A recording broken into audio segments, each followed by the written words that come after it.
Hello बच्चों, उम्मीद है आप फिट फाट होंगे और नीट कॉम्पिटिटिव एग्जामिनेशन की जबरदस्त तैयारी कर रहे होंगे। आपको सपोर्ट करने के लिए डिटेल्ड वीडियो की सीरीज है, यानी फुल सिलेबस में इसके अंदर कवर कर रहा हूं। एक भी क्वेश्चन इसके बाहर से नहीं आने वाला। अगर आप इस गोल्ड सीरीज को पूरी कवर कर लेते हैं, पूरा अच्छे से पढ़ लेते हैं, तो विश्वास मानिए सारे क्वेश्चन आपसे सॉल्व होने वाले हैं।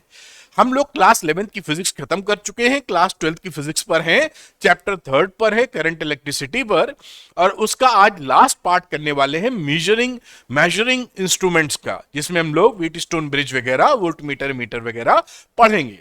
तो अगर आप ये चाहते हैं कि फिजिक्स आसान भाषा में आपको समझ में आए और वीडियो देखकर आपके न्यूमेरिकल निकलने लगे, तो झट से अरविंद एकेडमी नीट चैनल को सब्सक्राइब कर लीजिए फॉर टॉप क्वालिटी कंटेंट।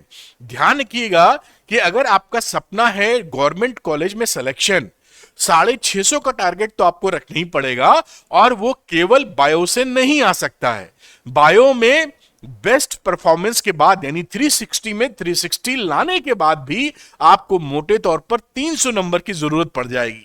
तो इसलिए केमिस्ट्री एंड फिजिक्स दोनों पर फोकस करने की आपको आवश्यकता होगी। यही आपके लिए बेनिफिशियल है।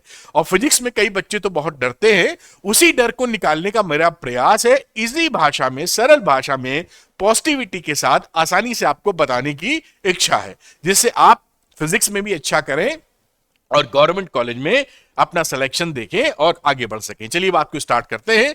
तो ये इलेक्ट्रिक करंट या करंट इलेक्ट्रिसिटी, ये स्पेशली डिजाइंड वीडियो है बेटा नीट के लिए। ना ये 12th वालों के लिए है, ना ये जेई वालों के लिए है, तो आपके लिए ही है।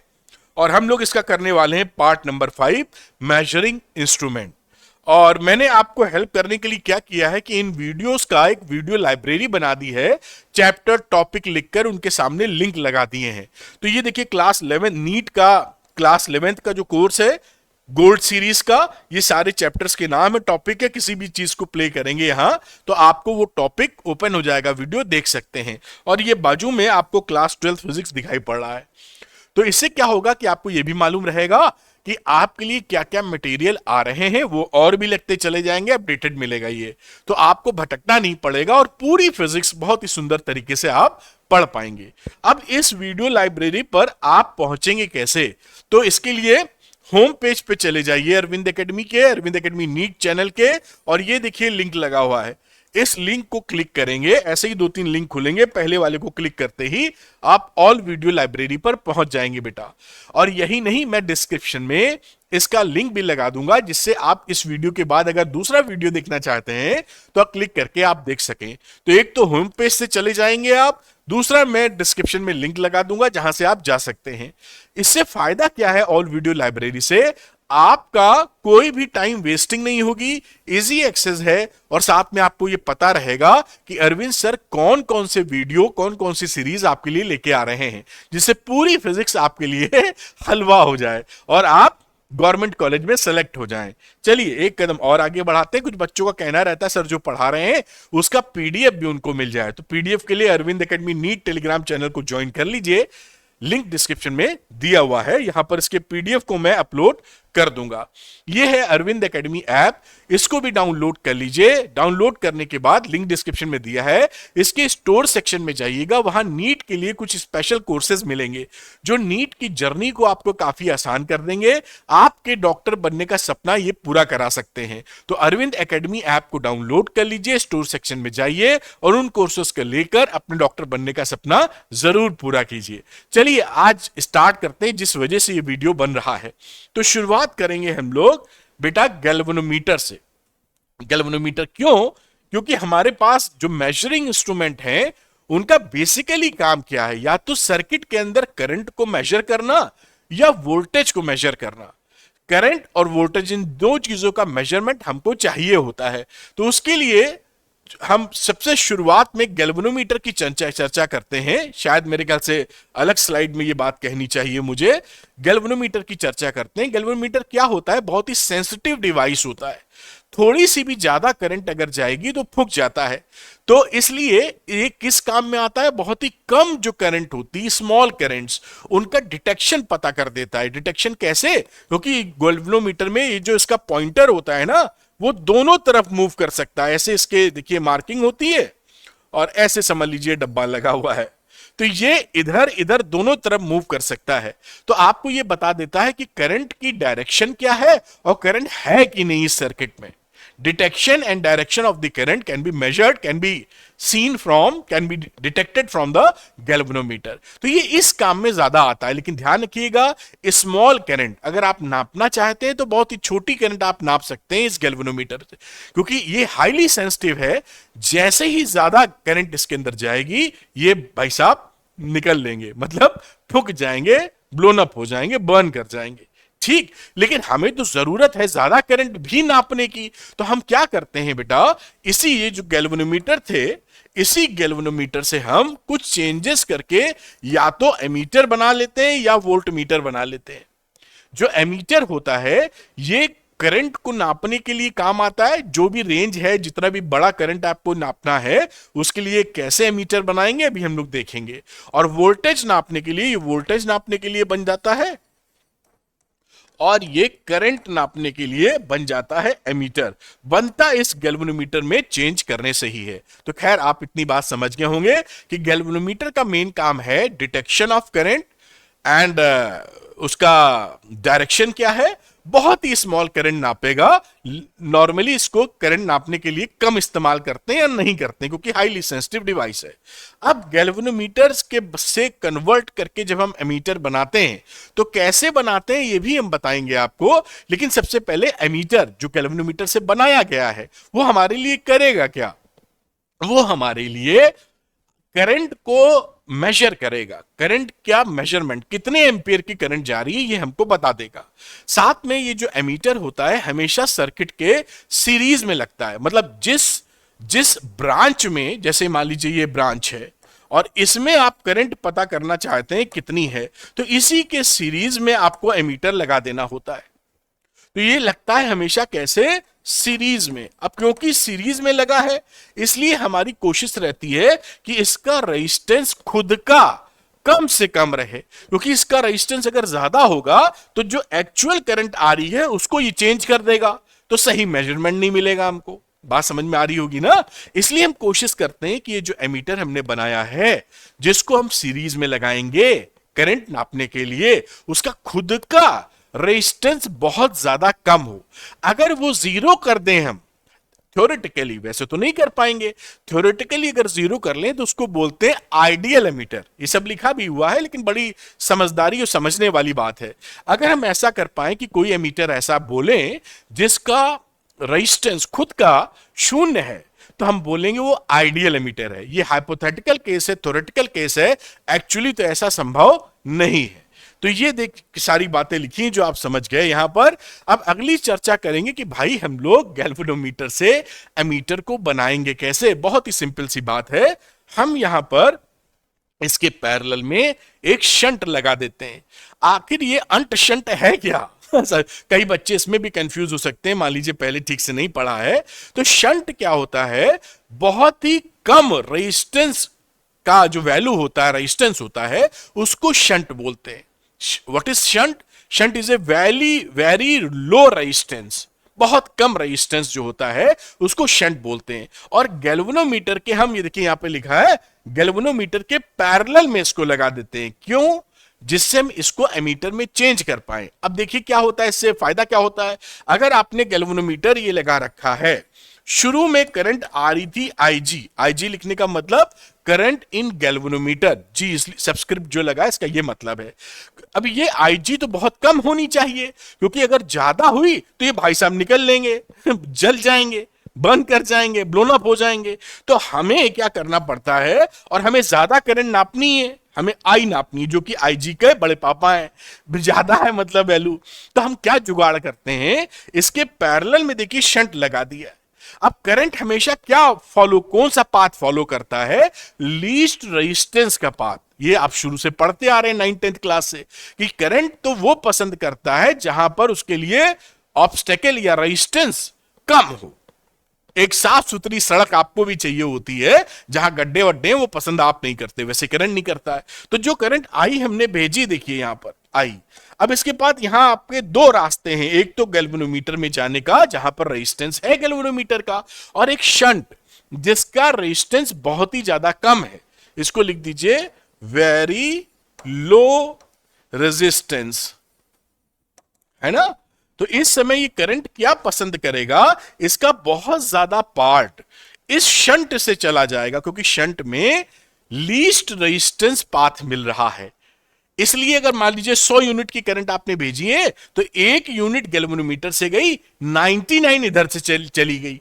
बस काम हो गया, हमारा गैल्वेनोमीटर फूका भी नहीं और नाम नपाई भी हो गई उसकी। तो जो गैल्वेनोमीटर में करंट जा रही है वो आईजी है, आई में से आईजी निकाल दीजिए, तो शंट में जाने वाली कितनी हो गई, आई माइनस आईजी।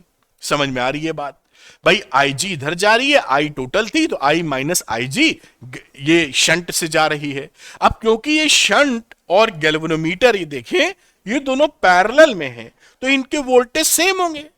भाई पैरेलल में तो वोल्टेज सेम होता है, इस पे वोल्टेज कितना ड्रॉप करेगा, V equal to I R. तो आप लिख सकते हैं यहीं पर, जैसे यहां लिखा, ये देखिए लिखा हुआ है, this is voltage, this is voltage IG into G. इस पे वोल्टेज जो है V equal to I R formula होता है। तो IG इंटू आर का मतलब G है रेजिस्टेंस ऑफ द गैल्वेनोमीटर, तो IG इंटू जी वही वोल्टेज इसका भी होगा, क्योंकि ये दोनों पैरेलल में है। यहां पर करंट है I माइनस IG और रेजिस्टेंस ले लिया S। S क्या है, रेजिस्टेंस की वैल्यू।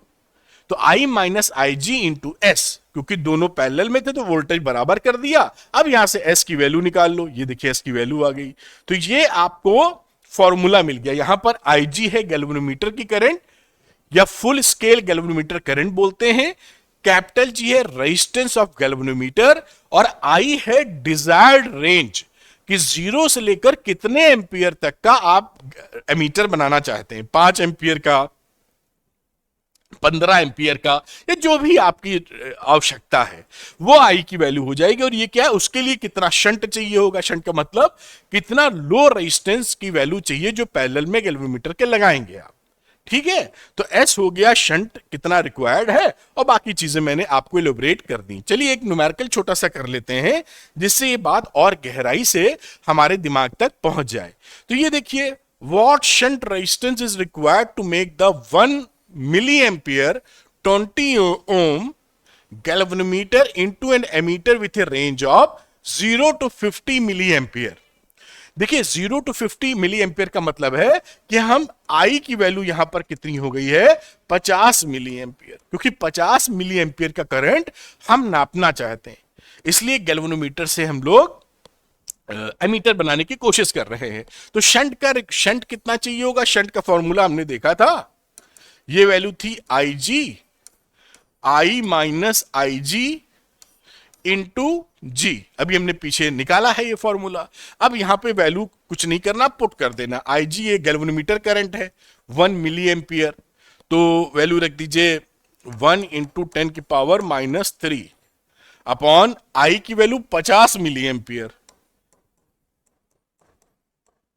माइनस 1 इंटू 10 की पावर माइनस 3, और गैल्वेनोमीटर का जो रेजिस्टेंस है 20 ओम। ये देखिए वैल्यू पुट कर दी, कुछ नहीं करना, इसको सिंपली आप सॉल्व कर लें, बड़े आसानी से हो जाएगा। 0.408 ओम आपका आंसर आ जाएगा। ये इस तरीके से वैल्यू निकाल सकते हैं। यानी आपको गैल्वेनोमीटर से एमीटर में जो चेंज कर रहे थे, वहां पर 50 मिली एम्पियर की रेंज तक नापने वाला एमीटर आपने बना लिया है। शंट की आवश्यकता पड़ेगी 0.408, देखिए बहुत ही कम वैल्यू है। और ये कहां लगने वाला है बेटा, ये लगने वाला है पैरेलल टू द गैल्वेनोमीटर। इसको आप नोट कर लीजिए। इस तरह से गैल्वेनोमीटर से आप एमीटर बना सकते हैं। मेरे ख्याल से आप इसको नोट कर पाए होंगे। चलते हैं आगे की तरफ और देखते हैं कि गैल्वेनोमीटर से वोल्ट मीटर कैसे बनाएंगे और वोल्ट मीटर हमारे लिए करता क्या है। तो वोल्ट मीटर हमारे लिए किसी भी ब्रांच में या किसी भी रेजिस्टेंस के अक्रॉस हमारा वोल्टेज मेजर करता है, पोटेंशियल डिफरेंस या वोल्टेज। हमेशा ये जिस भी ब्रांच में आपको, जहां भी आपको पोटेंशियल निकालना होगा, उसके पैरेलल में आप वोल्ट मीटर लगाते हैं। ठीक है, पैरेलल में हमेशा वोल्ट मीटर लगाएंगे। अब पैरेलल में तो मान लीजिए करंट आ रही है यहां से आई, और हमारी कोशिश है कि इस V का रेजिस्टेंस काफी ज्यादा रखते हैं, इसलिए कि अधिकतर करंट इधर से ही चली जाए, क्योंकि इसमें अगर ज्यादा करंट गई तो यहां पोटेंशियल ड्रॉप होने लगेगा और एक्चुअल पोटेंशियल ड्रॉप ये मेजर नहीं कर पाएगा। तो कोशिश ये है कि इस पे पोटेंशियल ड्रॉप हो ही ना। अब ऐसा थ्योरेटिकली संभव है, प्रैक्टिकली तो है नहीं, क्योंकि चलने के लिए इसको भी कुछ करंट चाहिए। तो थोड़ा सा ड्रॉप हो बहुत और अधिकतर ड्रॉप यहां है। तो इसको अचीव करने के लिए हम लोग क्या करते हैं, V का R काफी ज्यादा कर देते हैं, वेरी हाई, बहुत ज्यादा आर कर देंगे रेजिस्टेंस, तो ये अधिकतर करंट इसके लिए ऑब्स्टेकल हो गया, ज्यादा आर इधर नहीं जाएगी, अधिकतर सीधे निकल जाएगी। तो जो आइडियल वोल्टमीटर जिसे आप बोलते हैं उसका रेजिस्टेंस कितना होता है, इनफाइनाइट। ये देखिए यहां पे लिखा हुआ है सब। तो आप पॉइंट समझ गए कि वोल्टमीटर वोल्टेज नापेगा, पैरेलल में हमेशा लगाया जाएगा और उसका खुद का रेजिस्टेंस काफी ज्यादा होना चाहिए। अब इस गैल्वेनोमीटर से वोल्टमीटर बनाएंगे कैसे, तो बड़ी वो भी आसान सी बात है। हम क्या करते हैं, गैल्वेनोमीटर के सीरीज में एक हाई रेजिस्टेंस लगा देते हैं। याद कीजिएगा एमीटर में क्या कर रहे थे, एमीटर बनाने में लो रेजिस्टेंस पैरेलल में और यहां पर हाई रेजिस्टेंस सीरीज में। तो ये रहा आपका हाई गैल्वेनोमीटर के साथ साथ एक हाई रेजिस्टेंस, हाई भी क्या, वेरी हाई बोल सकते हैं, very high resistance in series galvanometer में लगा देते हैं और ये बन जाता है वोल्टमीटर। अब यहां पर देखिए आप, ये जो IG, क्योंकि जो आपने सर्किट में लगाया, जो पीछे मैंने बनाया था, ये मान लो ये R है, ये R लिखा हुआ है, तो इसको मैं R1 कह देता हूं। और ये रहा आपका वोल्टमीटर जिसमें गैल्वेनोमीटर और एक रेजिस्टेंस R लगा रखा है। इस पूरे सेटअप को हम क्या बोलते हैं, वोल्टमीटर। और यहां से मान लीजिए करंट आ रही है I, तो इसमें जो करंट जाएगी वो गैल्वेनोमीटर में IG जा रही है और बाकी बची हुई I माइनस IG इधर जा रही है। तो I इसमें करंट चली गई। अब इसमें पोटेंशियल ड्रॉप आप V इक्वल टू IR निकाल सकते हो, यानी V लिखा और इज इक्वल टू I यानी IG, और इसका R क्या है, G प्लस R। अब इंटरेस्टिंग बात क्या है कि यहां जो पोटेंशियल ड्रॉप है वही पोटेंशियल ड्रॉप तो इनके बीच में है, दोनों है तो पैरेलल में। तो अगर ये V क्या है, V इसके अक्रॉस पोटेंशियल ड्रॉप है, जो कि असल में इसके अक्रॉस भी है, यानी V वो वैल्यू हो गई जो डिजायर्ड वैल्यू है, जो आप नापना चाहते हैं। मतलब जहां तक नापना चाहते हैं, नापेगा तो ये, लेकिन जहां तक आपको चाहिए बस इसको सॉल्व कर लीजिए और यहां से आप R निकाल लीजिए। तो R will become V upon IG minus G, ये फॉर्मूला हो गया। R है कितने का रेजिस्टेंस गैल्वेनोमीटर की सीरीज में लगाएंगे, V है डिजायर्ड वैल्यू या रेंज, कितना वोल्टमीटर का रेंज क्या रखना चाहते हैं, IG है गैल्वेनोमीटर करंट और G है रेजिस्टेंस ऑफ गैल्वेनोमीटर। बहुत आसानी से निकलते हैं ये सब, छोटे छोटे फॉर्मूले याद कर लीजिए और लॉजिक सीख लीजिए जिससे आपको तकलीफ बिल्कुल ना हो। एक न्यूमेरिकल है, इसको करेंगे। How can we make a galvanometer with, ये रेजिस्टेंस है, G की वैल्यू 20 ओम की है और गैल्वेनोमीटर का जो फुल स्केल डिफ्लेक्शन करंट है 1 मिली एम्पियर है, into a volt metre with a maximum range of 10 volt, ये V दे रखा है 10 वोल्ट। तो हम जानते हैं R is equal to V upon IG minus G, ये हो गया 10 वोल्ट। IG का मतलब था 1 मिली एम्पियर माइनस G का मतलब 20 ओम। अब इसको घटाओगे तो ये वैल्यू आ जाएगी 9980 ohm in parallel in series of galvanometer. ठीक है, तो ये देखिए कितनी हाई वैल्यू है रेजिस्टेंस की, 9980 ओम का रेजिस्टेंस गैल्वेनोमीटर की सीरीज में लगा देंगे जब आप, तो ये देखिए आपका ये टोटल जो सेटअप कहलाता है, दिस इज वोल्टमीटर। ये वोल्टमीटर बन गया और इसकी रेंज कहां तक गई, 10 वोल्ट तक। बस इसको पकड़ लीजिए, आप इसको नोट कर लें। अगली बात आपके सामने लेके आते हैं जो इंटरेस्टिंग है, जिसे बोलते हैं व्हीट स्टोन ब्रिज। मेरे ख्याल से आप नोट कर ले गए होंगे, कर लिए होंगे। अगली चर्चा हम लोग करते हैं व्हीट स्टोन ब्रिज की। तो जो व्हीट स्टोन ब्रिज है, ये एक साइंटिस्ट थे, व्हीट स्टोन उनके नाम पर है।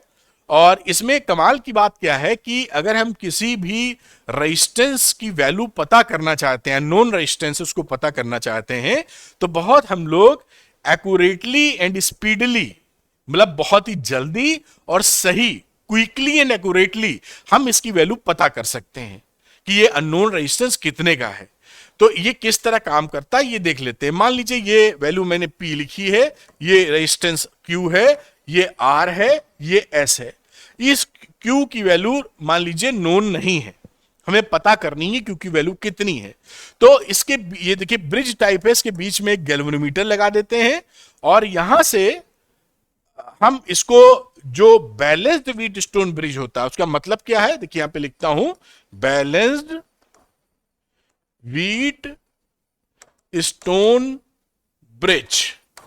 तो बैलेंस्ड व्हीट स्टोन ब्रिज का क्या मतलब होता है, इस गैल्वेनोमीटर में कोई भी करंट उस समय नहीं फ्लो करती, current will be zero in galvanometer. तब हम बोलते हैं कि ये बैलेंस्ड व्हीट स्टोन ब्रिज है। और ये कंडीशन कब अचीव होती है, जब ये रेजिस्टेंसेस का रेशियो यानी P upon Q is equal to R upon SO। This is the condition for balanced Wheatstone bridge. ठीक, अब अगर यहां पर देखिए Q निकालना हो तो PRS पता है, Q फाइंड कर लेंगे, तो Q की वैल्यू लिख सकते हो PS अपॉन R। तो बस PS R की वैल्यू पुट करो, Q निकाल लो। अच्छा, कई बच्चे कभी कभी कंफ्यूज हो जाते हैं जब यहां पर ये लिखा जाता है P अपॉन R बराबर Q अपॉन S। ये भी बिल्कुल ठीक है, कुछ नहीं किया, क्रॉस मल्टीप्लीकेशन। देखिए R को इधर ले आए, Q को इधर ले गए मैथमेटिक्स में। तो ये P upon R is equal to Q upon S बोले तो भी सही है, या P upon Q is equal to R upon S बोले तो भी सही है। मैथमेटिकली समझ पाए ना, क्रॉस मल्टीप्लीकेशन करोगे तो Q R अदला बदली कर लेंगे। तो मैंने इसलिए बताया क्योंकि एक बच्चे ने पूछा था कमेंट में, तो हमने कहा ये भी कभी कभी आप मिस कर जाते हैं, तो ये ध्यान रखिए। तो ये P upon Q is equal to R upon S या P upon R is equal to Q by S, बात एक ही है। ये बैलेंस्ड व्हीट स्टोन ब्रिज मिलेगा, और बैलेंस्ड व्हीट स्टोन ब्रिज का मतलब है कि इसकी ब्रिज में ये जो आप दिख रहा है G गैल्वेनोमीटर, इसमें कोई करंट फ्लो नहीं हो रही होगी बैलेंस्ड व्हीट स्टोन ब्रिज में। अगर ये बैलेंस्ड नहीं है तो इसके अंदर करंट फ्लो होगी। फिर आपको तब कुछ निकालना चाहेंगे तो किरचॉफ लॉ का सहारा लेना पड़ेगा आपको, और अगर बैलेंस्ड है तो ये हमारे लिए काफी आसान हो जाता है। तो देखिए इस व्हीट स्टोन ब्रिज के 2-3 तरह के फॉर्म होते हैं जिसको हमें दिमाग में रखना चाहिए, सवालों में आ जाए तो फट से कर लेंगे। जैसे ये भी एक व्हीट स्टोन ब्रिज है, देखिए ब्रिज की जगह गैल्वेनोमीटर आपको दिख रहा है, ये एक शेप। दूसरा शेप यहां देखिए, ये गैल्वेनोमीटर लगा, ये व्हीट स्टोन ब्रिज PQRS लिखा हुआ है। तीसरा देखिए ये PQRS ऐसे लिखा हुआ है। All are Wheatstone bridge. तो हमको ये पहचानने की आवश्यकता पड़ती है, और कंडीशन वही P upon Q is equal to R by S। ये डिफरेंट फॉर्म्स लिखे हुए व्हीट स्टोन ब्रिज के, जो दिमाग में हमें रखने होते हैं जिससे कि गलती ना हो पाए। चलिए एक सवाल इसी पे कर लेते हैं, तो मैं निकाल के आपको दिखा देता हूं, फिर इसके एप्लीकेशन पर मीटर ब्रिज इसी का एप्लीकेशन है, वो भी हम पढ़ेंगे। तो calculate the current drawn from the battery by the network of the resistors as shown in the figure. ये देखिए एक व्हीट स्टोन ब्रिज है, ये P है, ये Q है, ये R है, और ये S है, और ये बीच PQRST बोल देते हैं, ये बीच का रेजिस्टेंस 5 ओम है। अगर ये बैलेंस्ड होगा, इसको मैं बना देता हूं सिंप्लीफाइड जैसे आपको दिखाई पड़े ज्यादा। तो ये A से शुरू कीजिए, ये देखिए B तक पहुंच गए, A से B आपका 1 ओम, ये है A, और फिर A से चले आप और पहुंच गए D पर, उसके बीच में 2 ओम, आपको देखने में आसानी हो जाएगी। B से D के बीच में ये आपका 5 ओम, फिर B से C तक, ये C है देखिए, और B से C तक 2 ओम, फिर D से C तक ये बना 4 ओम। इससे आप थोड़ा आसानी होगी आपको समझने में। A वाला कनेक्शन प्लस से है और C वाला कनेक्शन साहब माइनस से है। 4 वोल्ट की बैटरी लगी हुई है, बात पकड़ में आ गई। अगर ये बैलेंस्ड, इसको मैं क्या बोलता हूं, P Q R S। अब इसको चेक कर लेते हैं क्या ये बैलेंस्ड है। तो P अपॉन Q की वैल्यू कितनी हो गई, 1/2, R अपॉन एस की वैल्यू क्या हो गई 2/4 विच इज 1/2। तो यहां पर P upon Q is equal to R by S है जो कि 1/2 के बराबर है। इसका मतलब है कि ये बैलेंस्ड व्हीट स्टोन ब्रिज है। अगर ये बैलेंस्ड व्हीट स्टोन ब्रिज है बेटा, तो आप समझ गए होंगे कि ये जो बीच का रेजिस्टेंस है इससे करंट जाएगी ही नहीं, क्योंकि इसका वोल्टेज हो जाता है बराबर। और करंट तो तभी फ्लो होती है जब there is a potential difference, there is no potential difference. तो ये हमारा रेजिस्टेंस किसी काम का नहीं है, इसको सिस्टम से आउट कर दिया जाता है क्योंकि इसमें करंट ही नहीं जाने वाली बैलेंस्ड व्हीट स्टोन ब्रिज की कंडीशन में। तो ये दोनों देखिए सीरीज में हो गए।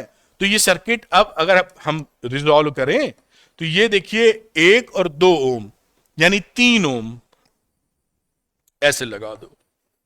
यहां बात करते हैं ये 3 ओम और ये 2 और 4 ये 6 ओम, और यहां पर एक 4 वोल्ट की बैटरी लगी है क्योंकि ये बैलेंस्ड व्हीट स्टोन ब्रिज था।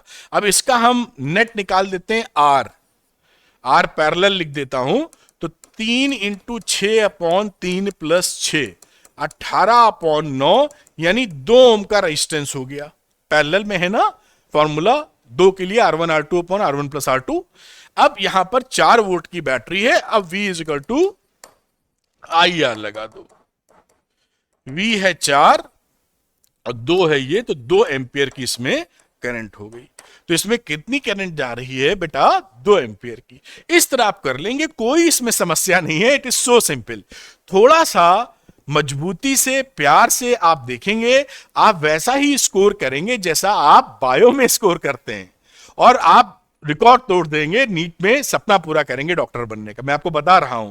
और अगर इसको छोड़ेंगे, फिजिक्स को डरेंगे, भागेंगे, तो फिर गवर्नमेंट कॉलेज कैसे मिलेगा? क्योंकि बायो में तो 360 में 360 से ज्यादा नहीं आएंगे ना।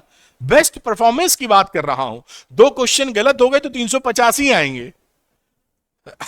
आप समझ रहे हैं ना? एक क्वेश्चन गलत होना या 2 क्वेश्चन गलत होना कोई बड़ी बात नहीं है, किसी से भी गलती हो सकती है, सावधानी बरतने की बात होगी। खैर, आप इसको नोट कीजिए। आगे की बात करते हैं मीटर ब्रिज की, तो आप इसको नोट कर पाए होंगे पॉज करके। चलते हैं अगले टॉपिक पर, जो कि है आपके सामने मीटर ब्रिज। ये जो मीटर ब्रिज होता है, ये जो डिवाइस है, ये डिवाइस हमारा व्हीट स्टोन ब्रिज का एप्लीकेशन है। उसी फंडे पर, उसी प्रिंसिपल पे ये बेस्ड है। इसमें भी हम क्या करते हैं, किसी रेजिस्टेंस की वैल्यू निकालते हैं। सपोज करिए जैसे ये एस लगा हुआ, लाल कलर लेता हूं, नहीं दिखेगा नहीं। इस अननोन रेजिस्टेंस की हमको वैल्यू निकालनी है। तो जैसे मैंने पीछे बताया था वही काम करते हैं। इस मीटर ब्रिज को मीटर ब्रिज कहते क्यों हैं? क्योंकि इसके टर्मिनल के बीच में 1 मीटर लंबा तार होता है और बाजू में मीटर स्केल होती है जिससे लेंथ को नाप सकें। लकड़ी की होती है ये, जिससे आप नाप पाए कहां पर बैलेंस अप्रोच बन रही है। 1 मीटर लंबा तार है, इसलिए मीटर ब्रिज बोलते हैं। तो सेटअप आप देख पा रहे हैं, एक बैटरी है, ड्राइविंग बैटरी, इस टर्मिनल से कनेक्टेड है। 1 मीटर लंबा वायर है, इधर से कनेक्शन है, और एक नोन रेजिस्टेंस आर यहां लगा होता है, और यहां रेजिस्टेंस अननोन वाला लगा होता है, और यहां एक जॉकी होता है, गैल्वेनोमीटर से जॉकी होता है जो स्लाइड कर सकता है। तो इसको हम स्लाइड करके कहां ले जाते हैं, जहां पर गैल्वेनोमीटर में करंट की वैल्यू 0 हो जाए। जब ये जी में, ये देखिए, ये इसका जो रेजिस्टेंस इस तार का, इसको पी ले लिया है, और इतने पार्ट का रेजिस्टेंस क्यू ले लिया है, और ये आर है, ये ऐसे ही। तो ये ब्रिज हो गया ना, जिससे में गैल्वेनोमीटर में करंट नहीं जा रही है। तो अब बैलेंस्ड व्हीट स्टोन ब्रिज की कंडीशन में, जब आपका बैलेंस्ड व्हीट स्टोन ब्रिज है, मतलब current I in ji is 0, तो ये बैलेंस्ड है, गैल्वेनोमीटर में करंट नहीं जा रही, इसको सरका के खिसका के ऐसा सेट कर लेते हैं। तो ये जो आपका रेजिस्टेंस पी वायर का होता है, कंडीशन बैलेंस वाली, P upon Q is equal to R upon S आप लिख सकते हैं। भाई P अपॉन R लिखो, फिर Q अपॉन S लिखो, या P अपॉन Q लिखो, R अपॉन S लिखो। बात एक मैंने अभी समझाया था आपको। अब यहां पर अब आप आसानी से काम लगा सकते हैं, इसी की वैल्यू को लिखें तो P अपॉन Q जो है इस लेंथ के प्रोपोर्शनल होगा रेजिस्टेंस। तो ये L लिख दिया, क्योंकि ये 1 मीटर लंबा है, सेंटीमीटर में नपाई चल रही, तो 100 माइनस एल, ये 100 माइनस एल रेशियो है, सेंटीमीटर सेंटीमीटर में लिख दो, कट जाता है ऊपर नीचे। आर अपॉन एस लिख दीजिए यहां पर। आर हमको मालूम था, एस की वैल्यू निकालने गए तो हम क्या लिख देंगे, 100 minus L upon L into R. बस यहां से आप एस की वैल्यू निकाल लीजिए अननोन रेजिस्टेंस की। ये इसका मीटर ब्रिज की कहानी है, जो कि बहुत ही सरल है, क्योंकि ये wheat stone, balanced Wheatstone bridge के ऊपर टोटली बेस्ड है, उसी का एप्लीकेशन है।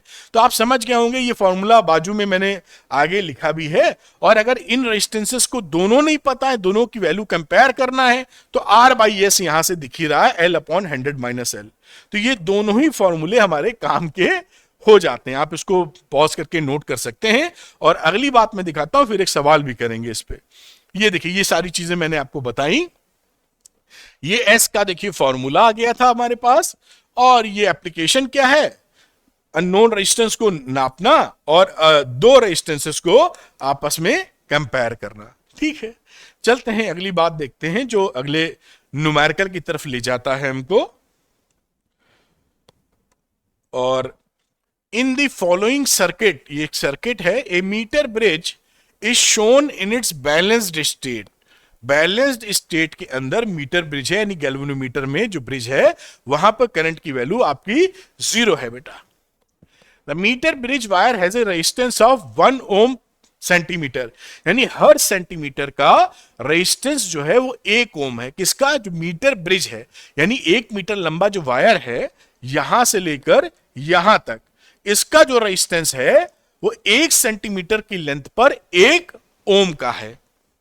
Calculate the value of the unknown resistance X, ये, and the current drawn from the battery of the negligible internal resistance. ठीक है साहब, तो इस समय जब बैलेंस्ड कंडीशन है तो P की वैल्यू क्या हो जाएगी, ये लेंथ कितनी है देखिए 40 सेंटीमीटर, यहां से यहां तक का दे रहा है 40 सेंटीमीटर, तो ये 40 ओम हो जाएगी।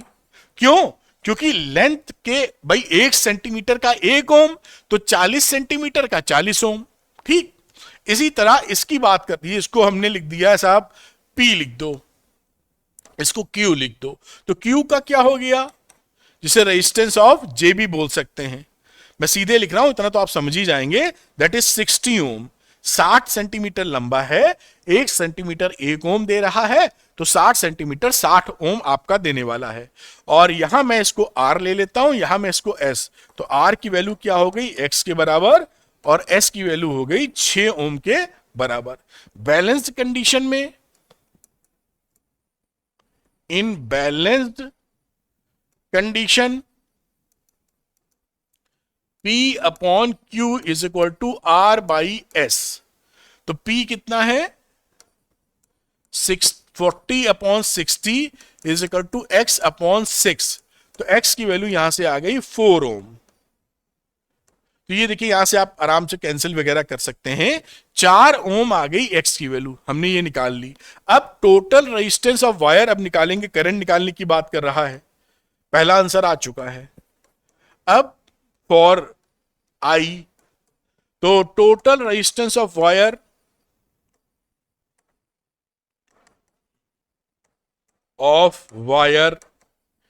AB, ये जो AB वायर है इसका क्या है, 100 ओम, क्योंकि ये 1 मीटर लंबा है। फिर बात करते हैं आगे, टोटल रेजिस्टेंस, ये X, ये दोनों सीरीज में लगे हुए हैं, तो कितने हो गए, total resistance of X and 6 ohm in series, ये ऊपर वाले, तो ये कितना था, 4 + 6 यानी 10 ओम, देख पाए आप। दूसरा देखिए, ये रेजिस्टेंस और ये पूरा रेजिस्टेंस एक दूसरे के पैरेलल में है, तो आर नेट क्या रहा, ये और ये पैरेलल में है, यानी 10 × 100, 10 + 100, इसको सॉल्व करेंगे तो आ जाएगा 100 अपॉन 11 ओम। ये total resistance of the circuit है। अब करंट की वैल्यू निकालना बहुत ही आसान, क्योंकि करंट के लिए क्या लिखोगे, I is equal to EMF upon total resistance. Total R, EMF कितना है, या 6 वोल्ट है, और टोटल रेजिस्टेंस कितना है 100 अपॉन 11, तो वैल्यू आ गई 66 अपॉन 100 विच इज 0.66 एम्पियर। ये देखिए आंसर आ गया। इस तरह से ऐसे सवालों को बहुत प्रैक्टिस होने के बाद काफी कुछ ओरली कर लेंगे आप। ये तो मैं यहां पे आपको समझा रहा हूं, इसलिए हर लाइन लिख रहा हूं, इलुबरेट कर रहा हूं। जहां प्रैक्टिस हुई ये 1 मिनट के अंदर सवाल 100% हो जाएगा आपका। खैर मैं हटता हूं, इसको आप नोट कर लीजिए, फिर आगे की बात करेंगे। जो अगली डिवाइस है वो है पोटेंशियोमीटर। तो ये आप नोट कर पाए होंगे, पॉज करके चलते हैं पोटेंशियोमीटर के पास में। ये आ गए हम पोटेंशियोमीटर पर। अब देखिए जो मीटर ब्रिज और पोटेंशियोमीटर में क्या फर्क है, यहां पर ये जो वायर है ना, इसको वायर को कई बार टर्न कर देते हैं। कम से मतलब हमारी कोशिश होती है कि इसको जितना लंबा कर सकें उतना अच्छा होगा, क्योंकि अभी हम बताएंगे आपको इसकी सेंसिटिविटी बढ़ जाती है। इसकी सेंसिटिविटी का मतलब है कम से कम पोटेंशियल डिफरेंस नापने की क्षमता आ जाती है। तो यहां पर देखिए एक बार इसको राउंड किया, 1 मीटर का ये वायर है, एक बार इधर तो 100 सेंटीमीटर, यहां से चले तो 200 सेंटीमीटर, यहां से चले तो 300, यहां से चले तो 400, और लगाना चाहिए कम से कम 400 तो लेते ही लेते हैं, नहीं 500 600 और भी ले सकते हैं आप, ठीक है। और यहां मीटर स्केल लगी जिससे आप पूरी लेंथ नाप लेते हैं, ये सभी के लिए एप्लीकेबल है, नापते चले जाइए। अब ये बात करते हैं कि पोटेंशियोमीटर किसके काम आता है। तो काम क्या आएगा, एक तो ईएमएफ को कंपेयर करने के काम आ जाता है। देखिए मेजर द ईएमएफ, एक तो ईएमएफ आप को कंपेयर कर पाएंगे, 2 सेल के ईएमएफ को, उसके इंटरनल रेजिस्टेंस को निकाल सकते हैं आप, और साथ में पोटेंशियल ड्रॉप कहीं निकालना है। तो ये सबसे शानदार तरीका होता है। क्यों? क्योंकि ये जीरो करंट पर बेस्ड है। अभी आपको समझा रहे हैं, जो वोल्ट मीटर होता है वो भी पोटेंशियल ड्रॉप निकालता है, लेकिन वो एग्जैक्ट वैल्यू नहीं निकाल पाता क्योंकि उसमें करंट फ्लो हो रही होती है।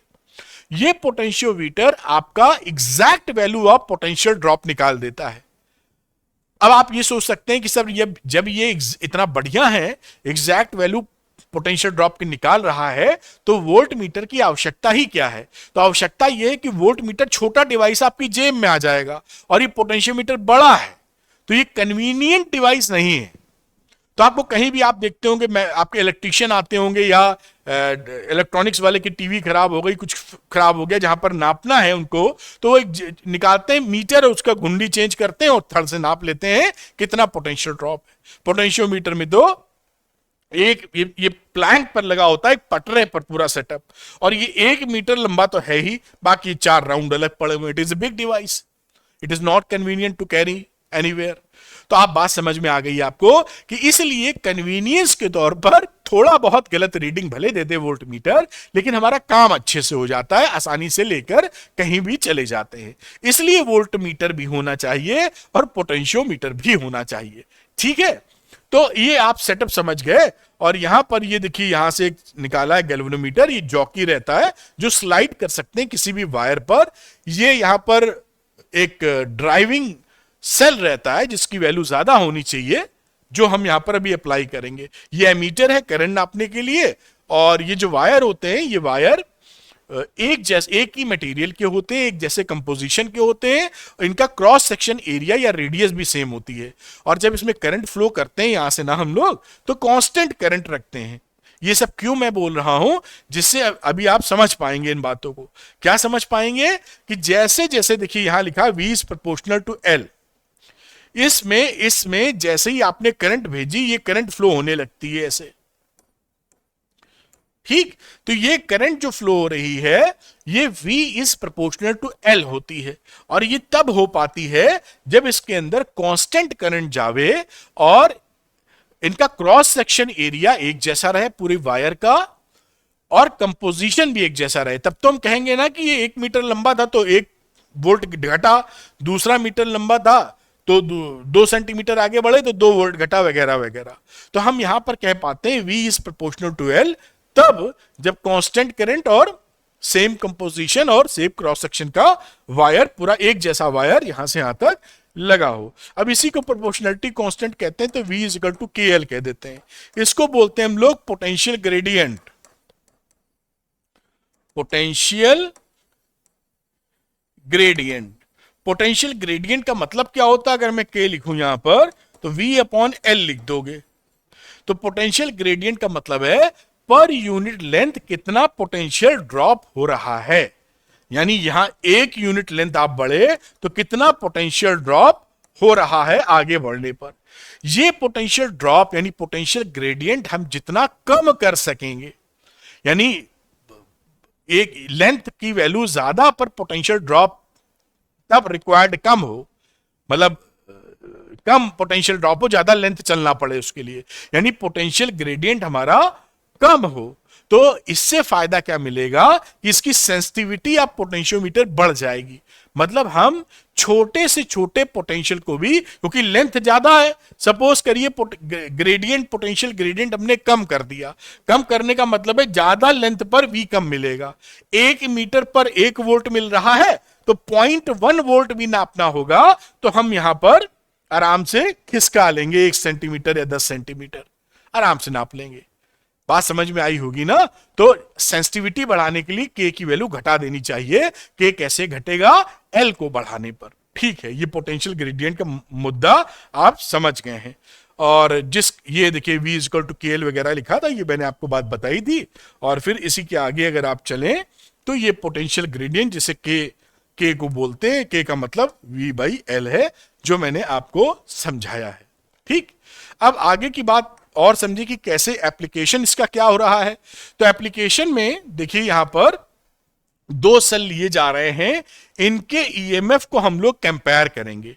2 सेल के ईएमएफ को, क्या सर्किट डायग्राम पहले वाला ही है, यहां पर 2 सेल लगा देते हैं, इस टर्मिनल से पॉजिटिव दोनों का कनेक्ट कर देते हैं E1 E2, और यहां पर जो इनके टर्मिनल्स हैं, ये एक यहां पर रोटेटिंग स्विच होता है, कभी हम इससे कनेक्ट करेंगे और अगली बार इसको 3 नंबर को 2 नंबर से कनेक्ट कर देंगे। एक बार कनेक्शन स्टैब्लिश करोगे अगर आप 3 नंबर को 1 नंबर से, तो ये सर्किट में आ जाएगा। उस समय हम इस जॉकी को ऐसी पोजीशन पे लाते हैं कि गैल्वेनोमीटर में करंट की वैल्यू 0 हो जाए।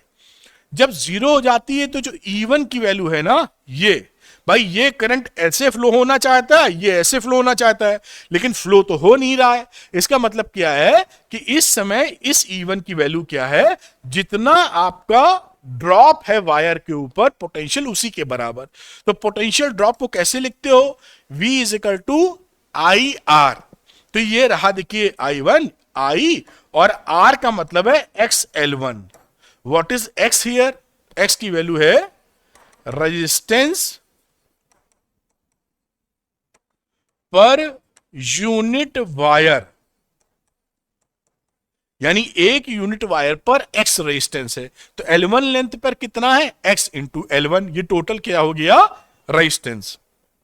तो E1 की वैल्यू I इंटू आर, यानी I into X into L1 हो गई। बात समझ में आई होगी। ये L1 कहां से मिलेगा? सपोज करिए ये यहां जॉकी लगा है, तो 1 मीटर 2 मीटर, और यहां से मान लीजिए नाप लिया 80 सेंटीमीटर, तो 280 सेंटीमीटर हो गया, ये लेंथ हो गई। समझ पा रहे होंगे आप। इसी तरीके से मैं थोड़ा नीचे करूंगा। अब हम दूसरी बार क्या करते हैं, इस 3 नंबर को 2 नंबर से जोड़ देते हैं, उस समय E2 वैल्यू मिल जाती है, करंट वही रख रहे हैं सेम, और ये XL2 वैल्यू आती है। समझ गए होंगे, ये X वही है, लेंथ डिफरेंट हो गई। अब इसका रेशियो ले लो, E1 upon E2 XL1 I upon XL2 I, सब देखिए X I कट गया, L1 अपॉन L2, बस ये फॉर्मूला टाइप निकल आया। यानी ये इसको आप याद रखना है, E1 upon E2 is equal to L1 upon L2। तो लेंथ का जो रेशियो है वही उसके ईएमएफ के रेशियो के बराबर हो जाता है। बिल्कुल समझ में आने वाली ये बात है। अगली बात देखते हैं कि इंटरनल रेजिस्टेंस ऑफ सेल कैसे निकालते हैं। तो उसके सर्किट डायग्राम में थोड़ा चेंज करते हैं। अच्छा, ये मैं समझा चुका हूं आपको। तो ये सर्किट डायग्राम यहां देखिए, एक सेल है और सेल का इंटरनल रेजिस्टेंस होगा, साथ में एक रेजिस्टेंस और लगा के हम यहां पर बैठ जाते हैं। तो एक बार हम यहां पर इस की को ओपन रखते हैं, यानी ये रेजिस्टेंस एस वाला पिक्चर में नहीं है। फिर हम जॉकी ले जाते हैं और जॉकी को ऐसी जगह सेट करते हैं जहां पर ये बैलेंस्ड यानी जी पर वैल्यू 0 मिल, जी में करंट ना जाए। जब जी में करंट नहीं जा रही तो इसका मतलब क्या है, ई बराबर आई इंटू एक्स एल वन। आपसे बातचीत हुई थी, ये सर्किट में है नहीं इस समय, ई बराबर है जो पोटेंशियल ड्रॉप है। बढ़िया। अब दोबारा क्या करते हैं, इस की को हम क्लोज कर देते हैं। जब हम की को क्लोज कर देंगे फिर यहां पर निकालेंगे कि करंट 0 हो, तो करंट 0 है तो करंट इतने में ही फ्लो होती है तब, क्योंकि इसमें तो जा नहीं रही है क्योंकि यहां पर 0 दिख गया है। तो जो पोटेंशियल ड्रॉप हमारा इसके अगेंस्ट में है वही पोटेंशियल ड्रॉप इस बैटरी के अगेंस्ट में है। तो वो वैल्यू क्या होती है, V बराबर XL2 इंटू आई। भाई तार में जो इसके अगेंस्ट में कितना पोटेंशियल ड्रॉप है, जितना वायर पे है, और वही इसके अगेंस्ट में है। तो V की वैल्यू क्या हो जाती है पोटेंशियल ड्रॉप की, XL2I। इन दोनों का रेशियो ले लिया जाए तो E upon V is equal to L1 upon L2। अब इसका जो इंटरनल रजिस्टर इसी फॉर्मूले से निकालते हैं जो आप याद कर लीजिएगा। R की वैल्यू हो जाती है E upon V minus 1 into S, और E अपॉन V क्या है, L1 upon L2 minus 1 into S. बस ये देखिए इंटरनल रजिस्टर निकला। ये फॉर्मूला आपके काम का है तेजी से सवाल लगाने के लिए कि L1 L2 आपको मालूम है, S हो गया आपका ये जो रेजिस्टेंस लगाया है, इंटरनल रेजिस्टेंस R है, ये इंटरनल रेजिस्टेंस है। तो इंटरनल रेजिस्टेंस सेल का आप बहुत आसानी से निकाल पाएंगे। इस तरह से निकाल लेते हैं। आइए कुछ न्यूमेरिकल एक आधा लगाते हैं जिससे क्लैरिटी और बढ़ जाए। तो एक कदम आगे बढ़ाते हैं, इसके ऊपर लेते हैं, ये मैं समझा चुका हूं आपको पूरी बात, E अपॉन V की, और ये रही इसके बाद ये फॉर्मूला, इसको आप समझ चुके हैं। 2-3 पॉइंट है जिसको आप ध्यान रख सकते हैं। देखिए सेंसिटिवनेस का क्या मतलब होता है पोटेंशियोमीटर का, कि स्मॉलेस्ट पोटेंशियल डिफरेंस नाप पाए। जितना ज्यादा सेंसिटिव होगा उतना कम से कम पोटेंशियल डिफरेंस नाप पाएगा। तो अच्छा है कि अगर 0.1 वोल्ट भी नाप पाते हैं, बड़ी अच्छी बात है। 0.01 वोल्ट नाप पाए और तगड़ा इंस्ट्रूमेंट है। तो दूसरी बात, a potentiometer can also be use to compare unknown resistances and to calibrate a voltmeter और एमीटर। तो अननोन रेजिस्टेंस को भी नाप सकते हैं, कैलिब्रेशन कर सकते हैं वोल्टमीटर एमीटर का। और balance point is obtained on the potentiometer wire तब हमें मिलता है जब हमारा जो ड्राइविंग सेल है उसका ईएमएफ उन जो सेल का हम कंपैरिजन कर रहे हैं उनसे बड़ा हो। ड्राइविंग सेल का मतलब था ये वाला सेल, ये जो सेल लगा होता है, this is a driving cell, इसकी ईएमएफ इन लोग की ईएमएफ से ज्यादा होनी चाहिए तो ये हमारा निकल पाता है। ठीक है, आइए न्यूमेरिकल की तरफ बढ़ते हैं। ये न्यूमेरिकल देखते हैं। In a potentiometer arrangement a cell of EMF 2.25 volt gives a balance point at 30 centimeter length. If the cell is replaced by another cell and the balance point shift to 60 centimeter, then what is the EMF of the second cell? बड़ी आसान सी बात है, हम जानते थे E1 upon E2 is equal to L1 upon L2, यही तो हमने पढ़ा है। पहला का था 2.25 अपॉन 30, आप सेंटीमीटर में E2 लिख दो, यहां ये सेंटीमीटर है तो मीटर में चेंज करने की आवश्यकता नहीं, 30 अपॉन 60। तो E2 की वैल्यू कितनी हो गई, 2.25 इंटू 60 अपॉन 30, ये 2 आ गया, यानी इसका डबल 4.5 वोल्ट। ये देखिए इसका आंसर आ गया। बहुत ही आसानी से, कोई दिक्कत नहीं होती। अब इसका जो अगला सवाल है वो थोड़ा इंटरेस्टिंग है जिससे कॉन्सेप्ट भी बिल्डअप होगा। मैं हटता हूं, इसको नोट कर लीजिए, पॉज करें बेटा और नोट कर लें। मेरे ख्याल से पॉज करके आप नोट कर पाए होंगे। नेक्स्ट क्वेश्चन मैं आपके सामने लाता हूं। ये देखिए अगला सवाल, ये इंटरेस्टिंग है, थोड़ा सा ध्यान देके करेंगे। A B is 1 metre long. ये जो ए और बी है बेटा यहां पर, ये कितनी लंबाई है इसकी, 1 metre. Long uniform wire of 10 ohm, इसका रेजिस्टेंस भी बेटा कितना है, 10 ओम का। Other data shown in the figure, और डाटा यहां पर दिए गए हैं। कैलकुलेट करना है पोटेंशियल ग्रेडियंट जो के की वैल्यू थी V अपॉन एल इस ए बी के लॉन्ग, और लेंथ AO, ये AO, ये जहां पे बैलेंस हो रहा है, when galvanometer shows no deflection. ठीक है, शुरू करते हैं पोटेंशियल ग्रेडियंट के लिए AO का। Total resistance of primary circuit, ये जो प्राइमरी सर्किट है बिना इसके बात कर रहे हैं, तो total resistance of primary circuit, तो प्राइमरी सर्किट का रेजिस्टेंस बेटा क्या रहा, ये रहा 15, ये रहा 10, तो 15 plus 10 which is equal to 25 ohm. और इसका ईएमएफ क्या है, 2 वोल्ट की बैटरी लगी है, तो इसमें करंट कितनी है, आई इन ए बी, इसकी वैल्यू हो जाएगी EMF upon total R which is 0.08 ampere, इतना इसमें करंट है। अब ए बी में पोटेंशियल ड्रॉप कितना है, तो हमने लिखा potential drop across A B, तो वो हो जाएगा करंट की value I, V is equal to I R, और इसका R कितना था 10, तो I की वैल्यू है 0.08 एम्पियर, और 10 ओम का आपने रेजिस्टेंस डाल रखा है 0.8 वोल्ट। ये पोटेंशियल ड्रॉप है AB का, और ये 1 मीटर लंबा है, तो इससे डिवाइड कर दीजिए भाई। K की वैल्यू क्या होती है, पोटेंशियल ग्रेडियंट, पोटेंशियल ग्रेडियंट जिसे हम लोग K से कहते हैं, that is total V upon L।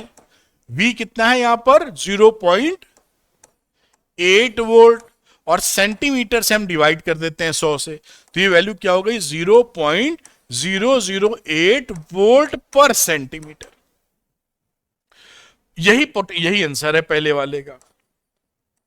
तो पोटेंशियल ग्रेडियंट कितना आया, 0.008 वोल्ट पर सेंटीमीटर। ये बात यहां पर कंप्लीट हो जाती है।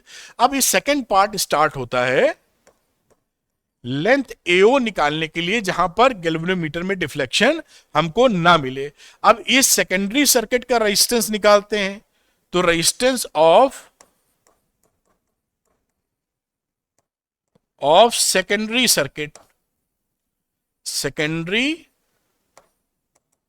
सर्किट, इसकी वैल्यू कितनी हो गई 1.2 प्लस 0.3 यानी 1.5 ओम।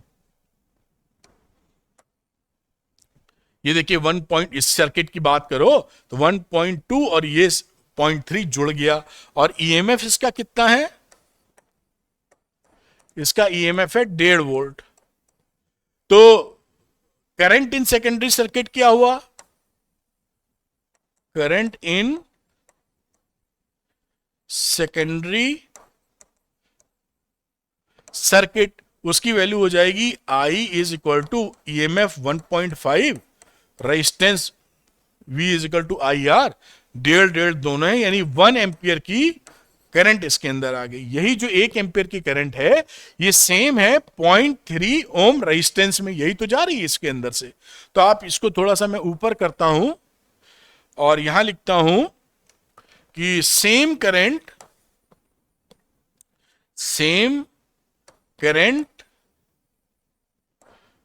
इन 0.3 ohm resistor.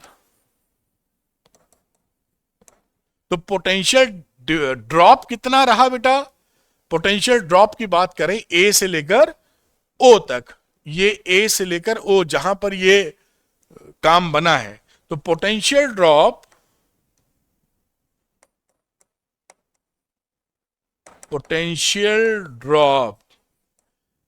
Between A and O, ये कितना आ जाएगा, पोटेंशियल अक्रॉस 3 ओम रेजिस्टेंस। भाई इसके अक्रॉस ये चीज देखिए मिली है ना, तो जितना पोटेंशियल ड्रॉप यहां है वही पोटेंशियल ड्रॉप ये है, वही इसके बराबर है, क्योंकि ये एक तरीके से इसके पैरेलल कॉम्बिनेशन में आ रहे हैं। तो यहां पर ये इक्वल किसका हो गया, potential difference across 0.3 ohm resistor. जहां पर नो डिफ्लेक्शन कंडीशन हो। तो ये कितना हो गया, आई इंटू आर, इसका V is equal to I R होता है। करंट कितनी थी, करंट थी 1 एम्पियर, आर था 0.3, यानी वैल्यू आ गई 0.3 वोल्ट। तो ये इसका जो पोटेंशियल है ए से ओ तक वो 0.3 वोल्ट है। लेंथ कितनी है देखिए, थोड़ा सा ऊपर ले जाते हैं और लिखते हैं लेंथ एओ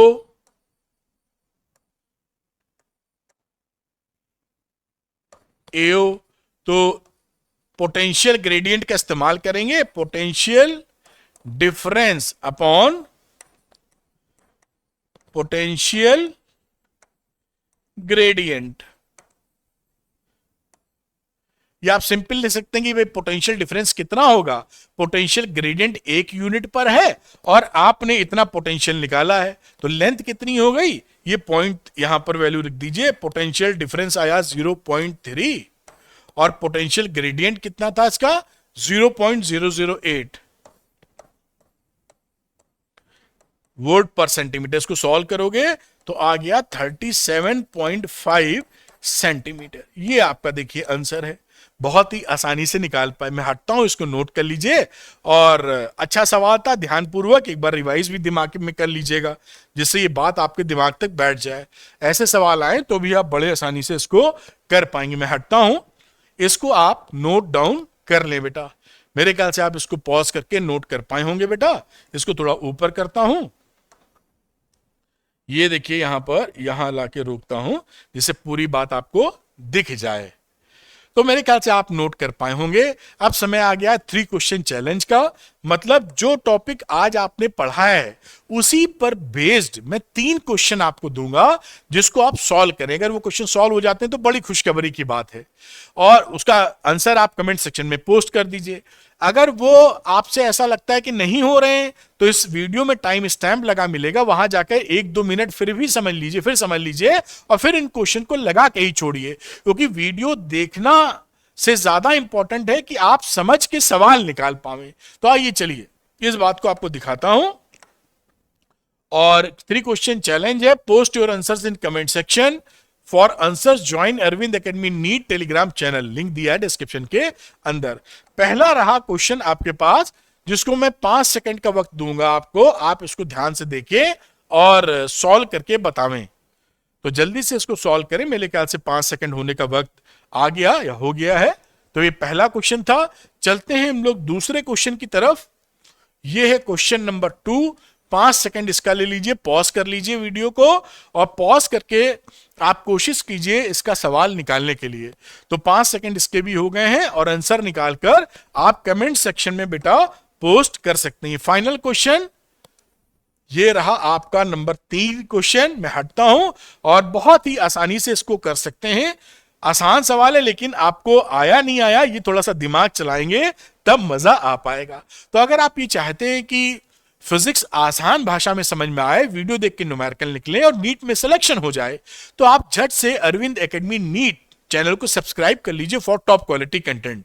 ध्यान रखिएगा, हर वीडियो में मैं बोलता हूं, फिर बोल रहा हूं कि केवल बायो पढ़ के सिलेक्शन नहीं होने वाला। ये बहुत बड़ी गलती है, बहुत बच्चे करते हैं। तो आपको तीनों सब्जेक्ट में बैलेंस रखना पड़ेगा। फिजिक्स से डर निकालने के लिए मैं पूरी मदद आपकी करूंगा। फिजिक्स में भी अच्छा स्कोर कर जाएंगे, आराम से आपका डॉक्टर बनने का सपना पूरा हो जाएगा। ऑल वीडियो लाइब्रेरी का लिंक मैं डिस्क्रिप्शन में दे रहा हूं, अपनी इच्छा अनुसार आप वीडियो देख सकते हैं और साथ में अपनी पढ़ाई को आगे बढ़ा सकते हैं। तो thank you very much, wish you all the best.